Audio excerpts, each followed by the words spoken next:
Hi, everyone, and welcome to tonight's Quinnipiac University Instructional Design Student-Led Webinar Series. This series invites students, current students and former students to come back and share a little bit about what they're doing in the field of instructional design. And so we're very happy tonight, it's April 16th, to have Brian Sigmund, who is a graduate from the class of 2025, join us tonight. He is an L&D manager and is going to share a bit about what he's doing at work these days. So thanks for joining us, Brian. Thanks. Yeah, really happy to be here. In usual webinar format, I have, of course, put together a short presentation, right, to talk through some things. But the main point of interest tonight is going to be how we're using generative AI to enhance e-learning. So I'm going to dive into that topic. Let me get my screen share rolling and make sure I'm sharing the right screen. Perfect. All right. And let me get this little annoying green window out of the way. And we're good. All right, awesome. So I decided to cleverly name it Feeling the Vibe since in generative AI coding, it's known as vibe coding. And so we'll dive into a little bit about that today. Um, I'm going to take a little bit of time just to introduce myself since I am a graduate. I've not met any of you. And if you're watching this, you'll get a feel of what my background is and how I ended up in the instructional design field. I'll talk a little bit about what a day in the life of an instructional designer looks like. Um, and then I'll dive into the tools of the trade, right? So we'll talk about Articulate and Gemini, and then we'll kind of move into a demo about how custom code blocks work in Articulate, how to create gems in Gemini, and then how you kind of put the two together to enhance e-learning for your learners. And then finally, we'll look at editing and refining your code. And I'll talk a little bit about some of the skills that I learned in this program that have been hugely, vastly beneficial to my overall career as an instructional designer. And then, of course, at any point in time, feel free to just interrupt and ask a question. Uh, it's not going to break my flow or concentration, and we might end up in a cool new direction. Who knows? Um, so let's dive in. I have worked in the learning and development space in the corporate environment for the past 6 years at two different companies. Um, and I've had kind of a broad experience like most instructional designers are going to have. I've designed training programs for really advanced wireless communication technology, new and emerging technology. I've built training programs for data scientists. I've done a lot with environmental health and safety training. And then, of course, everybody's favorite topic, compliance training. So the government regulations and state laws that everybody has to follow at work. So I've dabbled a little bit in everything. Prior to that, way back in the way past, in the early 2000s, I graduated with a bachelor's in secondary education, social studies, in particular from Clarion University of Pennsylvania, now known as West Penn Clarion. And then, as Kristen said, I graduated from Quinnipiac last year with my master's in instructional design and technology. So I'm bringing a kind of a broad set of experience from the corporate world at two vastly different environments and two different ways that they were leveraging technology. One of the things I do really want to talk about is what a typical day looks like. So when I think about what I do on a day-to-day basis, whether it was at my previous job or at my current one, it's planning. It's a lot of planning. So project planning, planning meetings, planning out different templates, looking at calendars, forecasting which training you're going to launch when. Um, I tend to block a lot of time early in the week and at the end of the week to just sit down and look at my calendar, see what's going on, look at the projects I'm currently working on, look at the meetings I have upcoming for the week, and spend that time blocking when I'm going to work on things. What I have found works best for me is typically I'm at any given time, I'm working on 3 to 4 different instructional design projects. I try to block out about 2 hours a day per project. Um, it always kind of feels like you hit a little bit of a limit, a creative limit, at about 2 hours, and then I need to flip to something else and move on to another topic. Uh, as part of that, I do a lot of consulting with and managing SMEs, and these are two different things. They're the same but different. Um, when I say consulting with, I am by no means an expert in every topic that people could need training on. And when we think about corporate training in particular, we move a lot out of this space of knowledge gain towards behavior change and KPI and return on investment. So when I'm discussing potential projects or even active projects with our subject matter experts, a lot of the questions I'm asking them are around what are the visible outcomes that we're expecting to see from training folks. In other words, does this need to be a training? There are a lot of times where we'll find that what I would call just-in-time resources or performance support documentation is often a much better solution than designing or crafting a full-blown training program and tracking progress and reporting out on completions and trying to correlate metrics. Um, I also like to call them quick, easy wins, right? A lot of times you're trying to score points with SMEs and do a little bit of politicking because they'll eventually become your champions and say, hey, we worked with Brian on the instructional design team. He did a really great job. We got a fast turnaround and we got results. Can't recommend him more. And in the business world, you're always kind of trying to justify your budget and justify your job. So it's always good to kind of keep in the good graces. Um, One of the more challenging aspects can be managing your SMEs. When I am project planning, I know about how long it's going to take me to develop a particular course. So, for example, if I'm working on a systems and tools course for training folks how to use a particular piece of software, I know that I'm going to need to record video, and I know that my recording and editing time, it takes me about 45 minutes to an hour of editing for every minute of video that I'm recording. And that's been pretty pretty solid for the last couple years that I've been doing a lot of video editing. What can make it challenging is back to what I had mentioned before. I'm not an expert in everything. It's hard to know everything. And getting a hold of the subject matter experts and having them provide input in a timely fashion to meet the timeline and deadlines that they have given me can be very challenging. So there is a lot of the job is being a people person and getting in front of them and knowing where to find them and how they like to communicate. And a lot of times it's good to ask these things up front when you're starting a project with somebody. Um, but what I've also found is that now that I work in an office space, just wandering over to somebody's desk and saying, hey, Bob, did you look at that email I sent you? Or did you see my Slack message? Like, we're going to miss our deadline if we don't do this in the next couple of days. I need you to review this. Um, and so, like, that type of management and setting clear, well-defined expectations of what your deliverables are going to be is just a critical part of the job. I'm going to pause there if anybody has any questions because that can be a strange and weird deep divey topic to get into.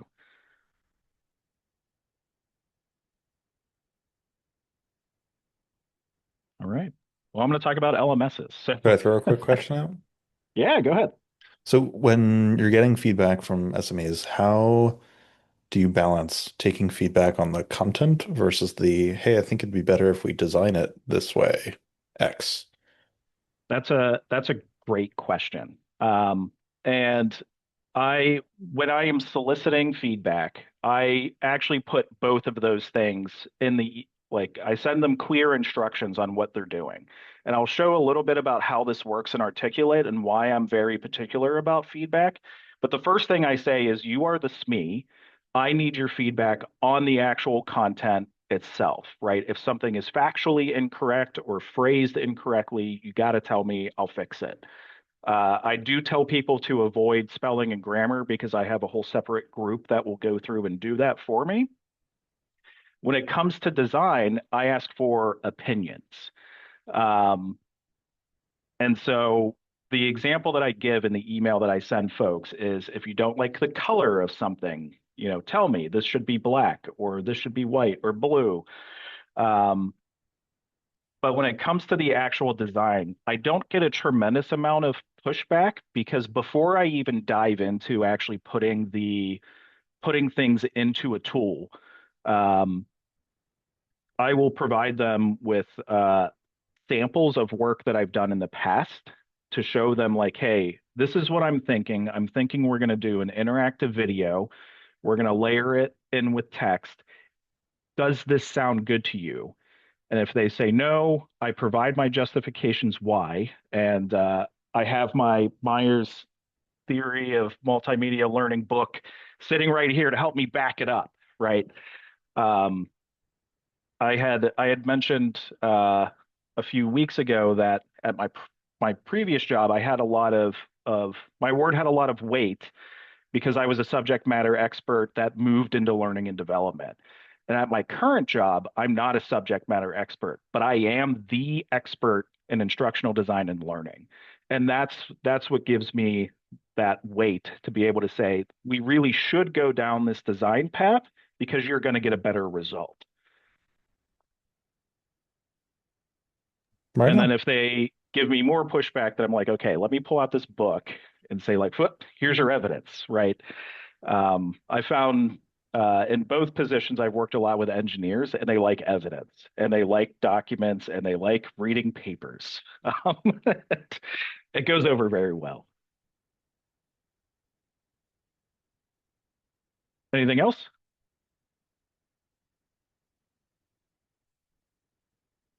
All right, let's talk about learning management systems. And I believe this is still part of the program. If Canvas is still, I think we were using Canvas as our like demo for it. Depending on the organization that you're working with, you might be high touch or low touch in the learning management system. At the larger company that I worked for before, I was very low touch. Most of my role would be configuring the course details, and that was it.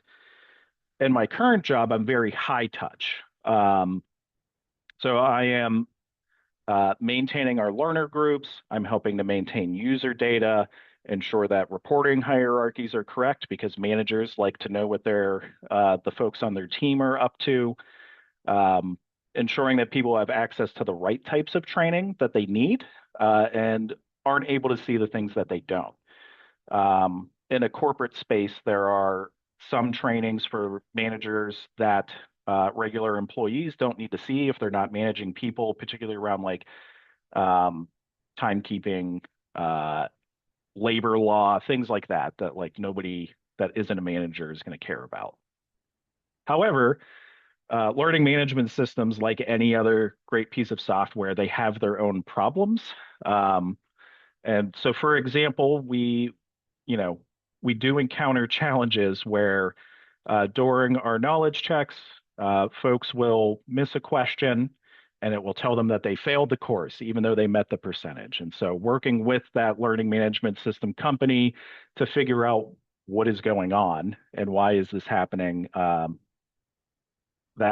is a pretty common thing.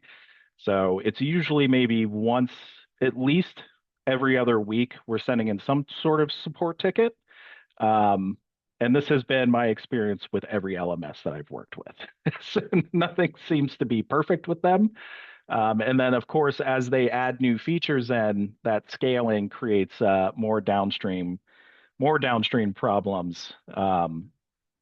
Things typically go pretty smoothly, but training people how to use the learning management system can often be a hurdle, particularly if you have a large, what I would call deskless workforce. Because it's easy to scale with technology, we tend to lean on e-learning quite a bit. But folks who do not have access to a computer or don't have smartphones have a lot of trouble getting into e-learning and completing it. So there is still a technology gap that exists. We tend to compensate for that by having company provided devices and setting up specific times and conference rooms to meet with those individuals to help them work through the system and work on their training and complete it, as opposed to doing like live delivery of classes. And that for me, like troubleshooting the LMS, doing that sort of work is maybe like 2 to 3 hours per week. So like you could say maybe 10% of my time is spent there. And the last piece, designing and developing, right? And I kind of lump in the designing phase, the research behind it.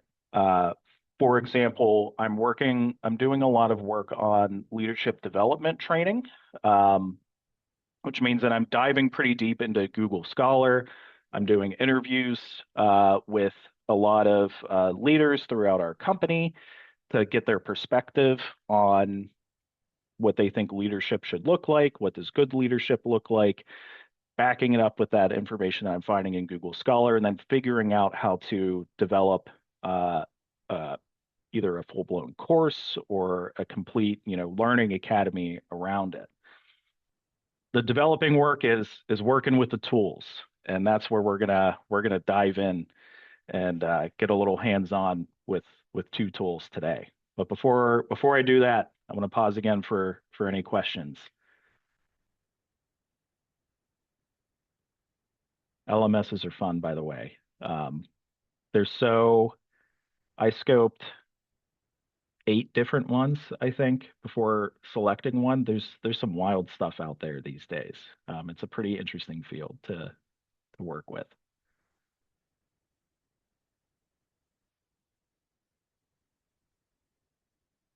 All right. Let's talk about Articulate. So one of the major e-learning design tools that exists is Articulate 360. I would consider it the learning and development industry standard. Any interview that I have done or have been on the other side of, any job that I have interviewed for, has asked if I had experience with Articulate 360, whether it's Rise360 or Storyline. There's 2 products that sit underneath it. We're not going to talk about Storyline today. I describe Storyline as really fancy PowerPoint because working within that tool, that's exactly what it looks and feels like. We're going to look at a tool called Rise360, which is a block-based interface that the learning curve is much less steep, and it's cloud-based, which allows for co-authoring.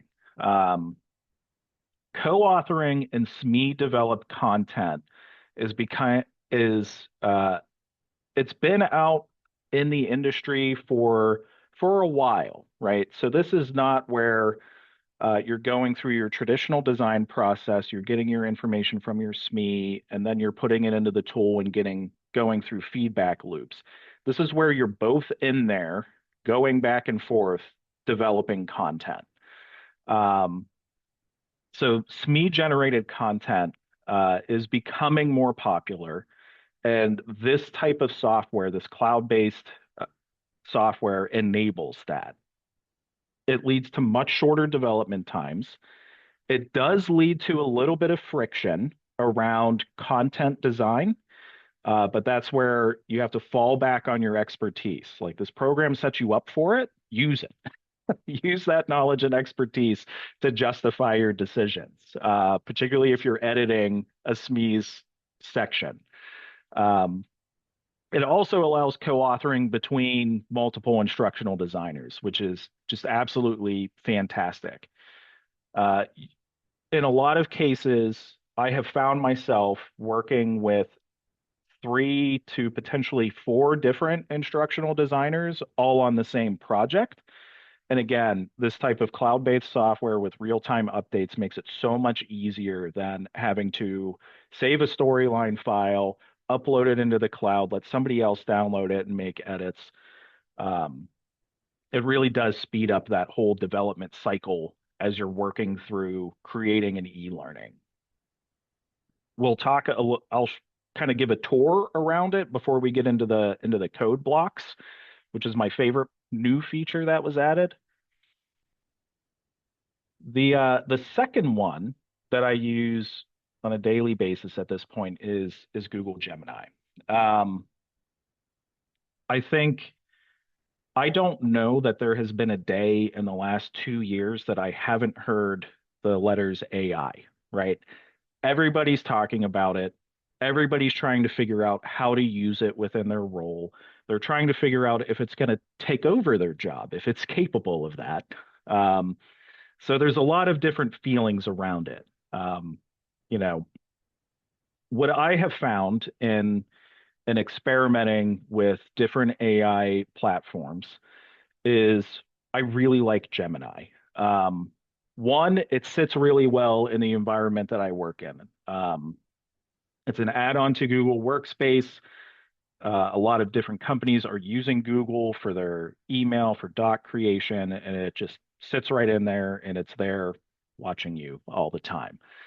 I have also found that it acts really as a much better search engine than just Googling something. So there tends to be more real-time and up-to-date information than like a ChatGPT or a Claude, just because of the way the model is designed. And I found that it does a much better job on research than any of the other competitors. There's a bunch of different features that sit within Gemini that I use to kind of help me out, right? So there's a deep research mode, which I use quite a bit. And that particular mode is doing what I would essentially do by Googling stuff. It will go and troll a bunch of different websites and collate that information and generate a report on it. The phrase AI do human review though is real, because there still have been times, even with that deep research functionality that takes much longer, where the information it has given me is not accurate. So I double check everything that it gives me and make sure that it's accurate and edit it.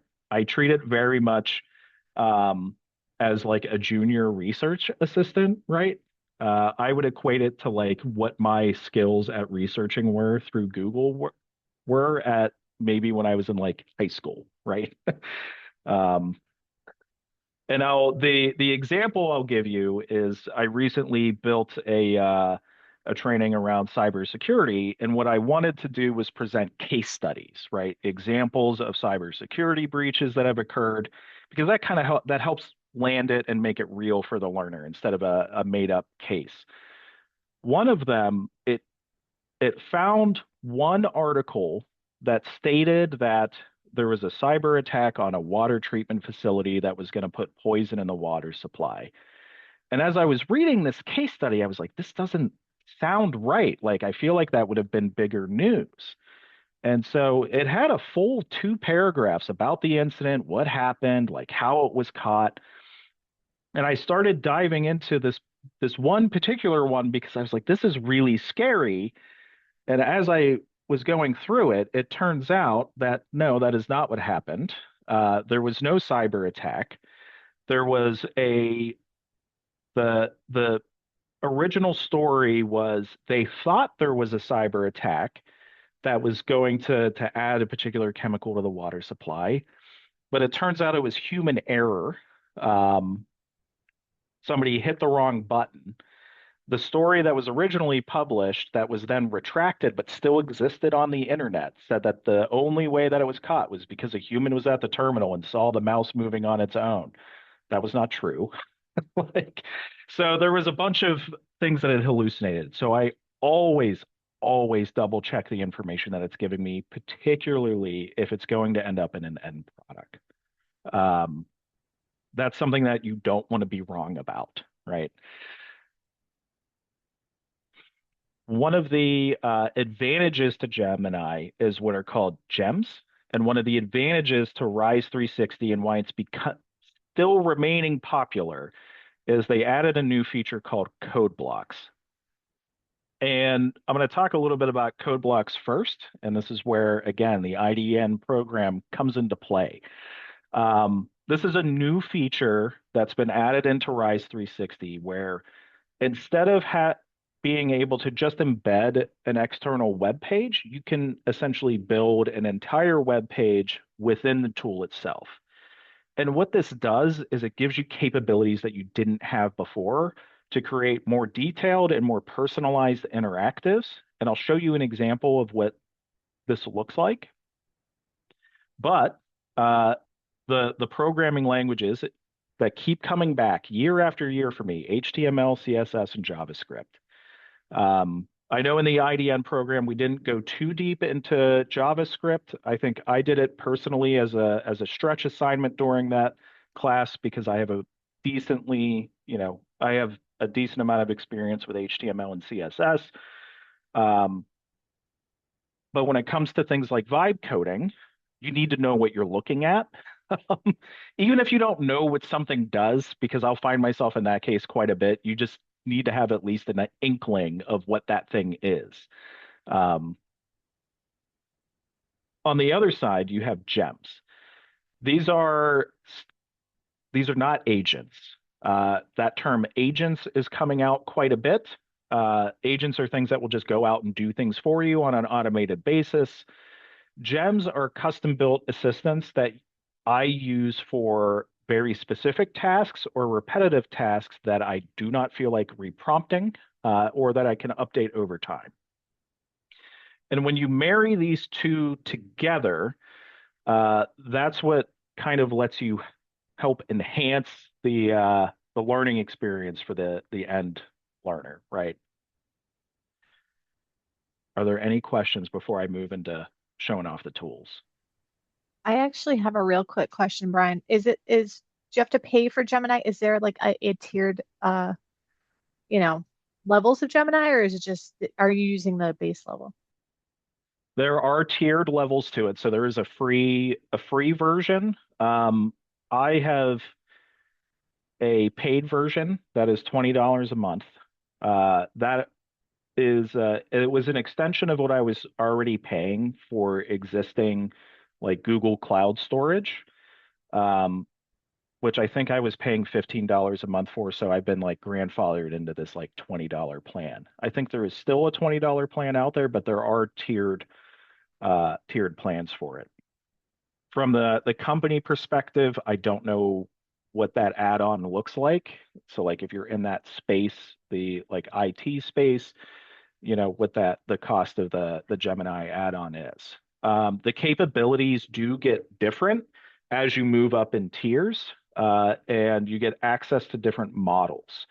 So for example, I don't believe the Pro research model is available on the free or the lowest tier, but as you start working your way up, you get access to that. There's restrictions on how many videos you can produce or images that you can produce as well. But typically when it comes to things like doing deep research or using it for basic prompting or helping with code, I've not really run into a limit with that. Those seem to be included on all tiers.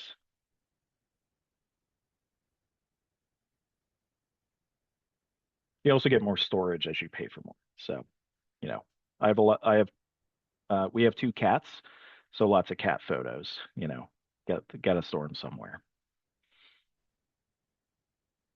Anything else before I jump in? And does anybody have an opinion on where we start? Do we want to start with Gemini or do we want to start with Articulate?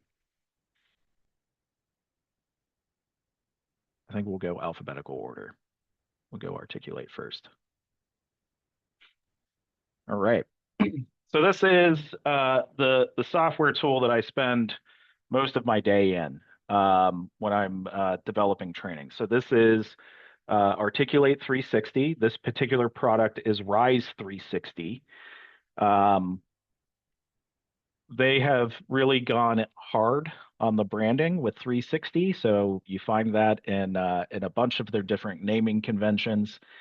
Review 360, that's Alex, you had asked like how, how do you deal with SMEs and reviews? Review 360 is where you can publish your drafts and send them out for review. It looks just like the actual e-learning that would end up in a learner's hands, but they're able to go in and comment on it. And I'll show you a little bit about what that looks like. Reach 360 is like a light version of a learning management system. So if you just need like content distribution and nothing else, that's where Reach 360 kind of comes into play.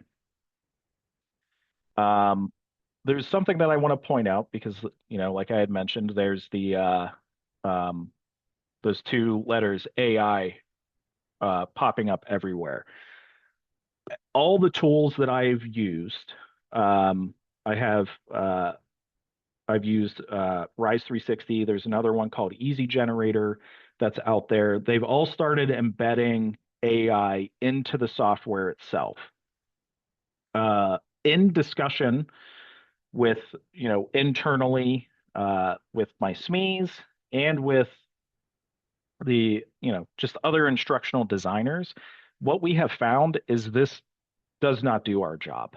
It does not even come close. It's really, really good at producing walls of text. And as we know, walls of text are just not a good way to generate engagement or provide good learning experiences or promote learning really at all. Uh, it's hard to explain, and I don't want to demo it because it does take a little bit to kind of set up. Um, but usually you're going through and you're adding your documents in, you're writing out your learning objectives, and then it just goes nuts and it'll produce 3 or 4 pages of content that is just usually text. It'll generate its own images if you tell it to. If you provide your own images, it doesn't do a good job of placing them in places that make sense. Uh, so it's interesting, and it's interesting to experiment with, but I've never used it to develop a course that has ended up in somebody's hands. I've used it to try to see, like, has it improved? It has not. So I'm still doing things on my own. Very easy to create training. You can choose between a micro learning, you can create a course. They come with a bunch of templates. There's a bunch of blank course. You can create a blank course. And uh, I cannot use my company account for this. So I went in and did a nice little 30-day free trial. Again, using a new email address.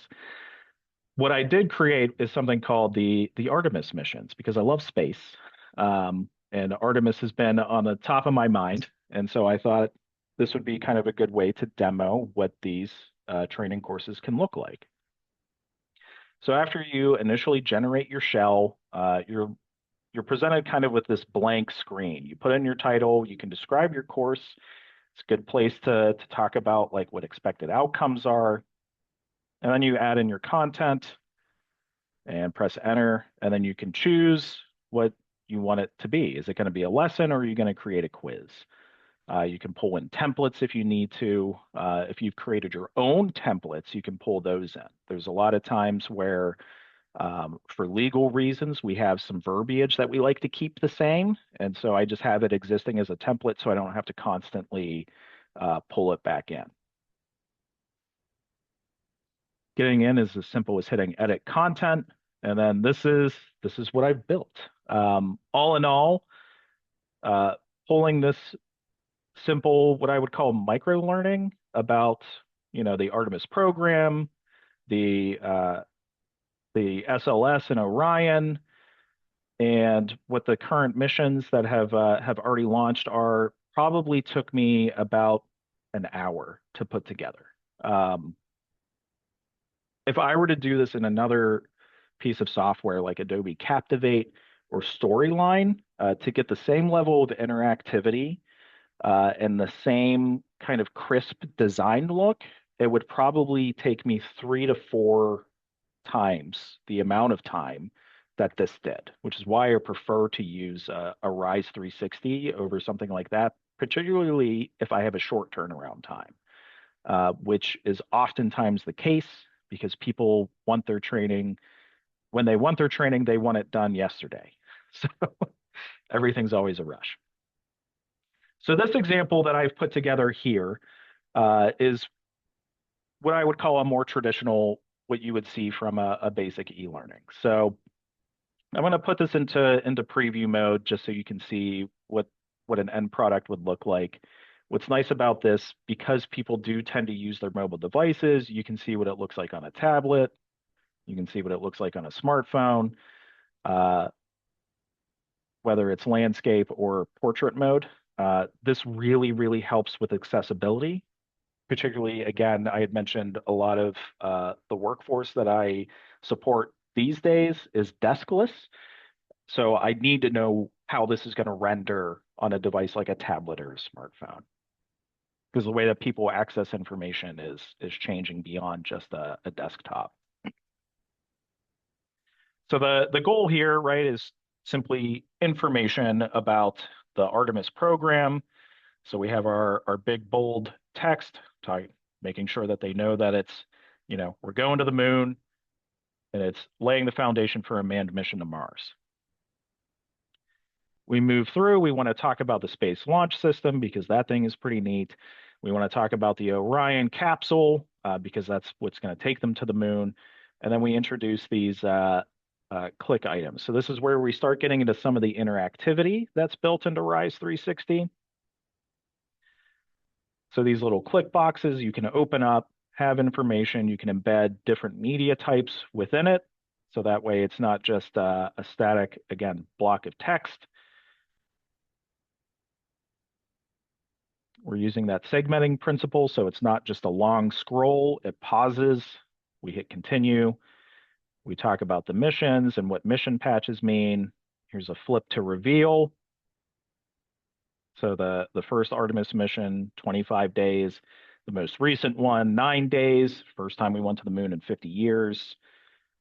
And then we move down to, okay, here's a cool short video that shows the flight path. And then that would normally be the end of it.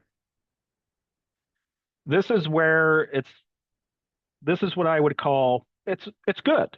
Like you could deploy this to a group of learners. They would be engaged by it. You're getting different types of multimedia hits with it. However, we start to lose a little, there's an opportunity to embed a little bit more interaction in this Artemis flight path piece, right? It's a video, which is okay, but is there a way to make this interactive? When we go into our blocks and how we build things here, there's Rise360 uses what's called a block library.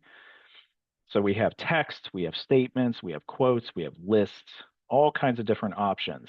So if I wanted to try to make something like this, I could look at interactive.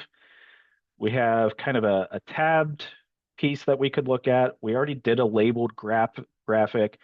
Maybe we could do a process. A process is kind of neat because you can go through and have your, introduction. So for example, for this, I would say this is the flight path that the Artemis 2 space crew took. Here was their first, the first point that happened, which in the video, it discusses how they, get out of Earth orbit. The second point is what they're doing around the moon. And then the third point is touchdown. And so you could have people kind of walk through that. There's a little bit of engagement there. But again, is there a way to make it more, right? Is there a way to add more to this? This is where Gemini starts coming into play. If we go back into our block library, we can see that we have what are called custom blocks. And again, these are more static media that we could put in there. So we could look at maybe a mixed media block and have an audio clip with an image, maybe describing that flight path. But then we see this code block. And there's two different ways that you can add a project in. You can either code directly in the terminal itself. It'll have its own little terminal. You can put your own HTML code in it, or you can upload a full-blown project. So similar to what you would have produced in the HTML and website building class, it'll take an index file. There's very specific instructions on how that file needs to be structured, but you can upload that in there.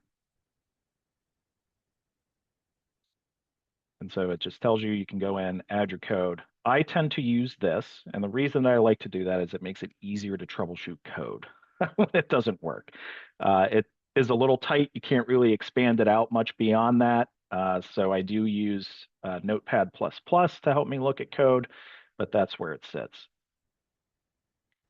So let's talk about how we can produce code rapidly. Because I could probably code an experience where maybe we have the ship moving through. It talks about those different points that I had mentioned before. The learner can maybe click on that and explore a little bit deeper. So this is where we get into my buddy Gemini. So Gemini, one of the things that it does really well, and one of the things that most LLMs do well, is HTML and CSS coding. It's been a standard for so long, not much has changed, that it's one of the code bases that I have very few problems with. Within Gemini itself, beyond its standard prompting, these are the different models that we were talking about before, and you can see this is different. There's Google AI Ultra. I have no idea what that is.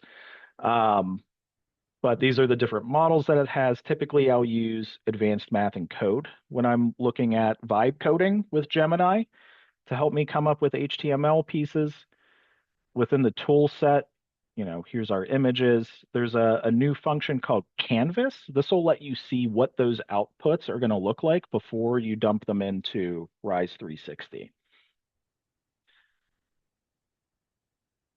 Where you really get your value, though, is in gems.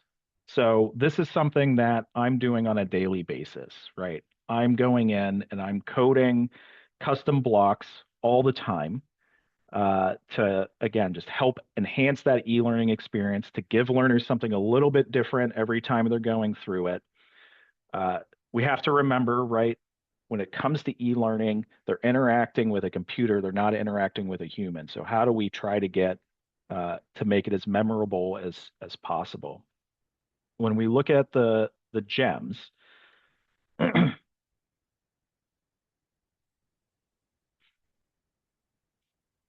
Gemini comes with some pre-made gems. And so basically what these are, again, they're repeatable tasks, different specialists that you can make. And so I'm going to go ahead and I'm going to show you how I built the Rise360 custom code generator. You have to give your gem a name. Sometimes I give them actual names. I have one that acts as a junior researcher. Its name is Fred. So Fred goes out and does my research for me. It tells me I have my description, what it's going to do, and then this is the prompt that I have built within this. So you have to give it a role, and you can give them multiple roles, and it'll do it pretty good. So I tell it it's an expert in creating HTML and CSS and JavaScript. We want a modern UX experience. We don't want our web pages to look like they're from, the late 90s or early 90s, unless that's the vibe you're going for. I also always tell, anytime it's doing any research, like, this is what you're also an expert in instructional design, and you can apply these. And then I tell it the tool that I'm using. And then it says, when prompted, you'll work to design highly engaging and interactive experiences that can be used in Rise360 code blocks. So because Gemini is connected to the Google search engine, it can go out and search for what that is and look at the information and pull it back in to make sure that it's right. If you're working in a corporate environment, you're going to have branded colors and you got to use them. And so anytime that I'm building one of these to help me design something, I'm putting in what our primary accent colors are, a secondary accent, background, and font colors. Both of my companies have had like custom PDF sheets that list all this out. You have the ability to upload a file for reference into this. So you can always upload a PDF of any of that information. The last thing is we need to tell it how Rise360 needs to see this file. And if we go back to Rise and we look at our custom code block that we're starting to work on. We're going to hit our add code and it says, hey, how does this work, right? Let me pull this down a little bit. There we go. So we go to their support page, and what it tells us is, here's this new feature on how to use the block. You can insert your code. What are our completion parameters if we're going to make something that's measurable? If you're using a third-party LMM, also known as vibe coding, this is the thing that we're looking for, because this set of instructions tells it how to package it, and you've got to include that. And this is any tool that you're working with that has this type of feature where you can upload content into it that isn't generated within the platform itself.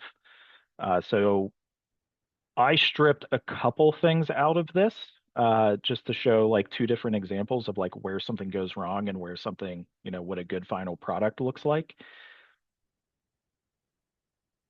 So when we look back at my gem, I'm telling it index.html file that contains everything, can have external web requests. That's a security and privacy feature.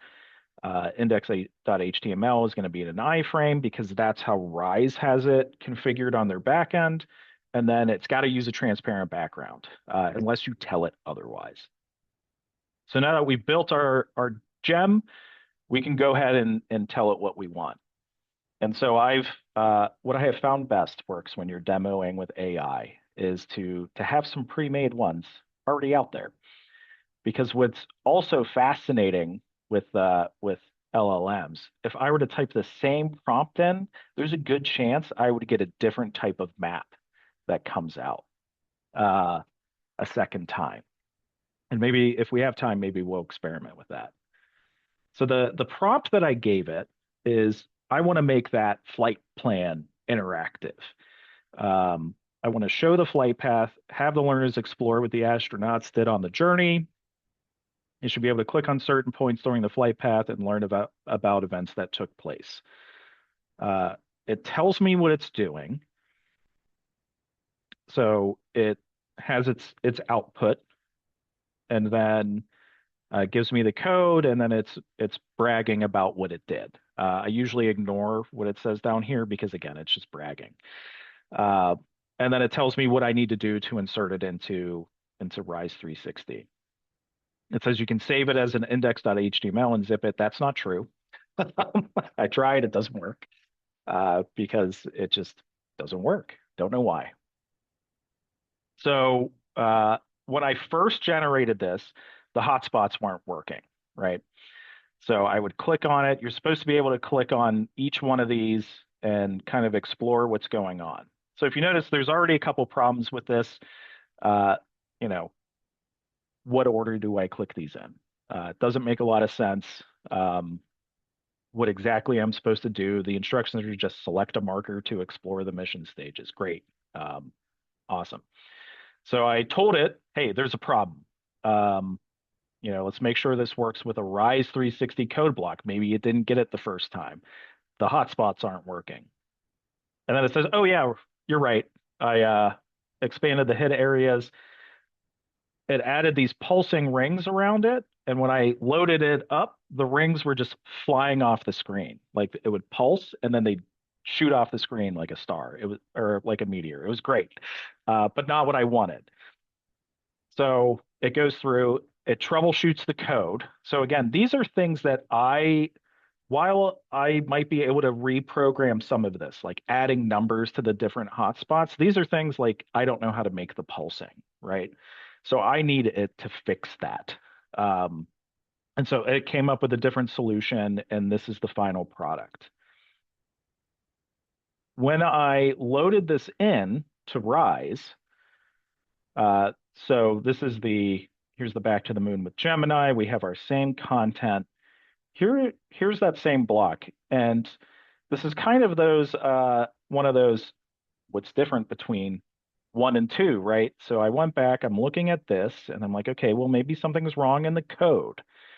So So I'm scrolling through, like, no, the box sizing looks okay. The body, no, it's a flex box. That's going to work because it needs to flex with the different screen sizes. The app container looks right. It's position relative. Like, these are the things that we learn in this program that are so helpful to just know what you're looking at. So I can look at it and say, from what I can see, this shouldn't be a problem.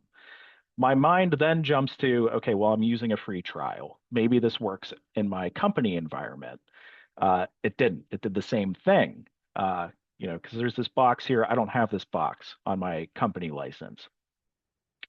So I asked it to create a second one because also I wasn't entirely happy with this. I wanted something that was a little more robust. I wanted it to show the ship as it moves.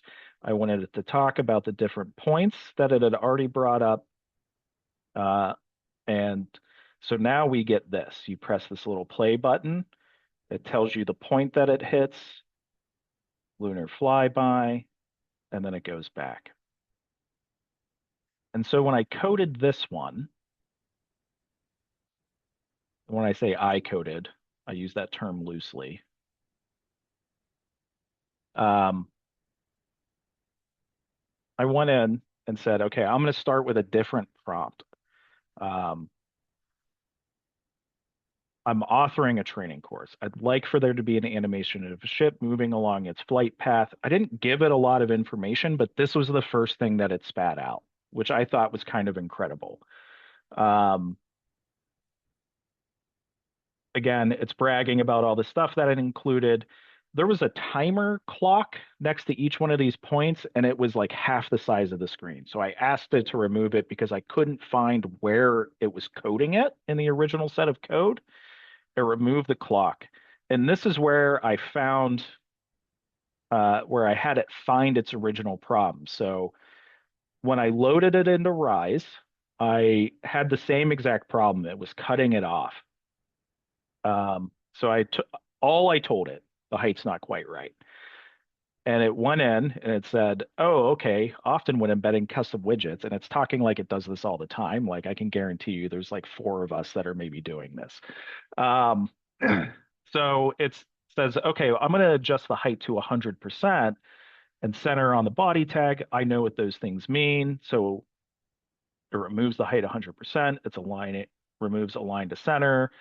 And then it's adding different different margins with an auto adapter to it, and then it added a max height to make sure that it never becomes overwhelmingly tall because it can still exceed certain points on it. And so that's how I got it to work. When I pulled the code out and loaded it back in, it was good to go. And we end up with this final product. So we get something a little bit more engaging than the video that we had previously. And as I'm looking at this, when I built this and said, okay, cool, I feel good about this. I came back to look at it before giving this presentation. Was like, you know what I really wish? I wish it would stop on each one of these points. So that way you'd have more time to look at it and maybe provide more information. So those are additional improvements that I can work with Gemini to add in over time. And speaking of time, that's about where I'm gonna end and ask for questions. Or if we want to see another example, I have a prompt queued up that we could potentially try and see how it goes.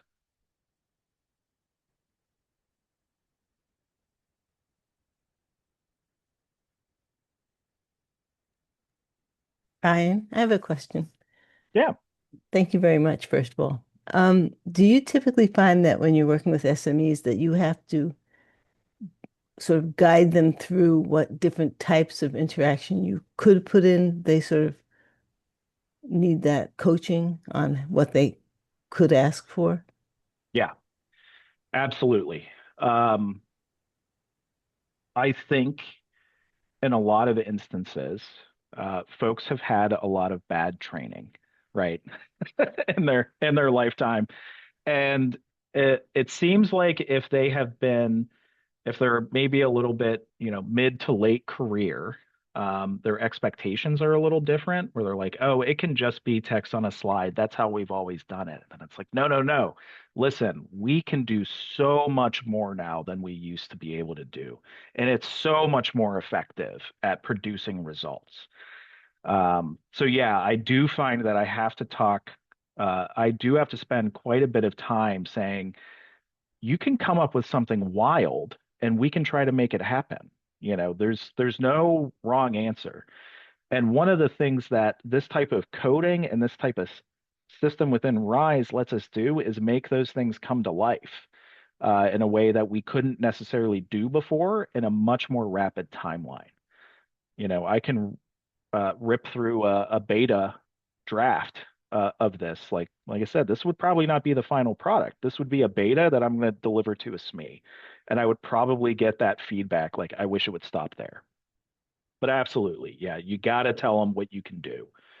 Otherwise, they're just going to expect text on a page, and you're not going to push yourself, and you're not doing your learners any sort of service by providing them with that.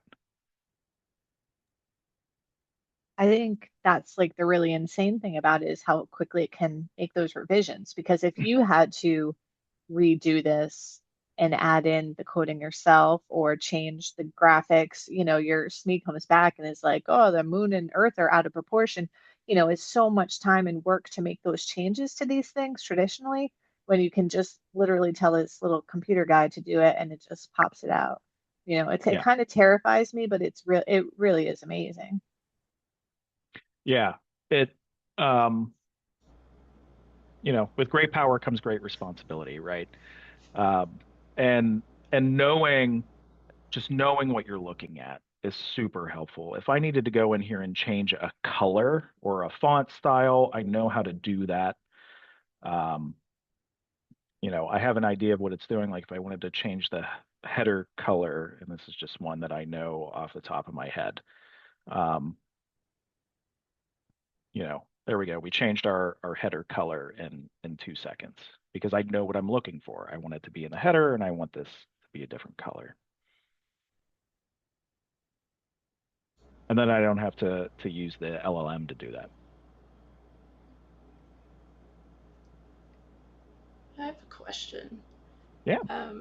If in terms of maintaining your learning materials, like if something does change in the content and then you want to go back and update this, like you mentioned, you can update these small things, but how reliable do you feel the AI is where if you had to do a bigger update, you'd be able to maintain it, or would you then have to go to Storyline or something like that if you couldn't do it with AI? Yeah, that's a great question. And it's actually something I'm experiencing right now. A lot of times, um, there was a training program that I designed last year that I was proud of at the time, but it was too much text, right? Not maybe not as effective as it could be. And sometimes it is best there's something called the sunk cost fallacy, right? Sometimes it's best to just burn it down and start all over. And what's interesting is as people learn the different capabilities we have, when they see different training come out, they're like, oh, I really want that in this training that we built last year. Can we do that? So maintaining things, I typically work if I'm thinking about like the cycle when I ask somebody to, hey, can you review the content? It's usually at least twice a year. I'll ask somebody to go in, can you double check this content that we made? Are there changes we need to make? I keep all of the master SCORM files downloaded onto my device. I keep them in the cloud environment. They're stored in Rise as well. And if it was something like this, so say, for example, we had changed language models, maybe we moved from Gemini to ChatGPT, it's not going to have my saved chat from before. I'm going to have to rebuild it from scratch. What's nice is that information is stored here, so I can just copy it right out of it, paste it into ChatGPT, and work on it from there. But yeah, when it comes to just in general, refreshing courses or refreshing content, a lot of it is kind of chasing down that SME to make sure that things are up to date. And then knowing knowing when it's a sunk cost, right? Like, is it worth updating this, or is it worth making something brand new and taking the time to deliver a better product? Because this tool, I've been using it for 6 years. It has changed drastically in that amount of time. And these changes that I'm showing you all today are within the last like 2 months that this has happened.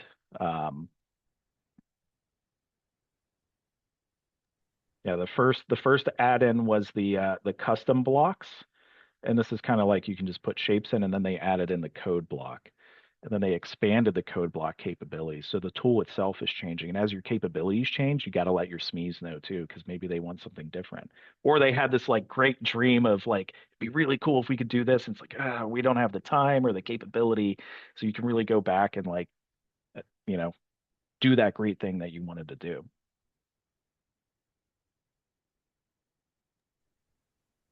It makes me think a lot about like the different foundational skills that we need to focus on with the, keeping up with these changes. Like when you're managing a whole program of study is really challenging, but it's obviously important that students know these types of things.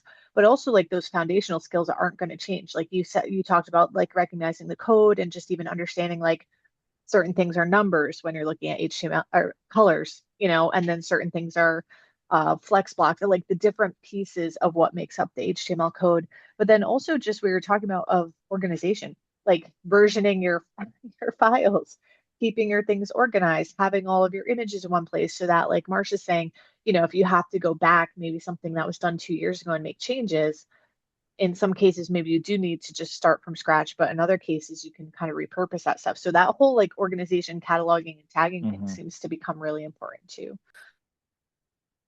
Yeah, absolutely. And one of the things that I wish I could show is how like we organize the like team folder. Um, there's not a really good way to show it here, but we always make sure that more than one person has access uh to a cloud-based file. And that's if that's what we call the if Brian gets hit by a bus tomorrow, right? Can someone go in and look at the project that I was working on and pull it out, right?